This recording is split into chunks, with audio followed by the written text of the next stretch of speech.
Hello दोस्तों, आप कैसे हैं। फिजिक्स के इम्पोर्टेंट क्वेश्चन है जो हम हमेशा 20, 21, 22, 23 में हमेशा पूछे गए हैं।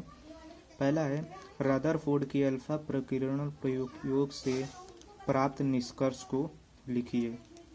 दूसरा, विद्युत परिपथ संबंधी किरचॉफ का नियम क्या है। और ये जो नंबर लिखे हैं ये कितने नंबर में पूछे गए हैं वो हैं।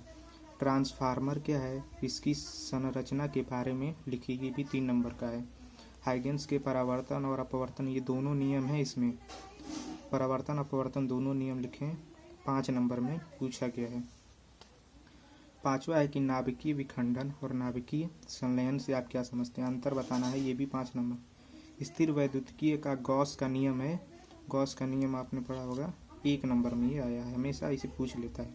प्रकाश विद्युत प्रभाव से क्या तात्पर्य है, इसकी प्रभाव आइंस्टीन द्वारा व्याख्या कीजिए, हमेशा पूछता है, 3 नंबर में आप लिख के ले लीजिए, हमेशा पूछता है।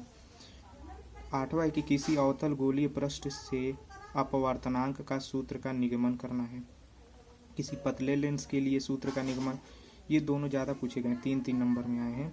कि संपर्क में रखे 2 पतले लेंसों के लिए संयोजक फोकस दूरी का सूत्र निगमन करो, ये बनाने के लिए भी आता है और न्यूमेरिकल भी आता है, 5 नंबर का आता है। वेस्टस्टोन सेतु क्या है, सिद्धांत, 3 नंबर में। सिद्ध कीजिए कि परमाणु की स्थायी कक्षाओं की त्रिज्या मुख्य क्वांटम संख्या के वर्ग के अनुक्रमानुपाती, ये भी ज़्यादा आता है, 3 नंबर में। और ये सूक्ष्मदर्शी का नामांकित चित्र, ये तो बना ही लीजिए, लिख ही लीजिए, ये हमेशा ही आता है 5 नंबर में। और इसके बाद है